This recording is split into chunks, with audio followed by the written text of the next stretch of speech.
আজকে আমি একটা কঠিন প্রশ্নের উত্তর দিব। ইংলিশ তো অনেক সহজ, তাহলে ভার্সিটিতে ইংলিশ ডিপার্টমেন্টে পড়বো কেন? আরে বাবা, এটাই সেই ইংলিশ যেটা এসএসসি, এইচএসসি, আরও নিচে থেকে আসি, পিএসসি, জেএসসি, এসএসসি, এইচএসসি, চারটা শিক্ষা লেভেল পার করার পরে এবং ভার্সিটি ক্রস করে আইএলস করার পরেও তুমি স্পোকেন ইংলিশ পারো না, তুমি ইংলিশ চ্যাটস পারো না, তুমি ইংলিশ লিসেনিংও পারো না।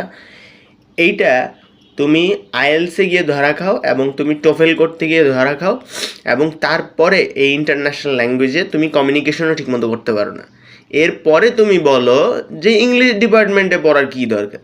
বাকি ডিপার্টমেন্টও তো ইংলিশে পড়া যায়। ইংলিশ ভাষায় লেখাপড়া আর ইংলিশ সাবজেক্টটা নিয়ে গভীরভাবে পড়া, দুইটার মধ্যে আকাশ পাতাল পার্থক্য। তাই তোমরা যারা বলো যে ইংলিশ ডিপার্টমেন্টে পড়ার দরকার কি, তাদেরকে আমি একটা জিনিসই বলতে চাই, বাবা, বেশি বেশি দুধ খাও, বাদাম খাও, ব্রেইন বাড়াও।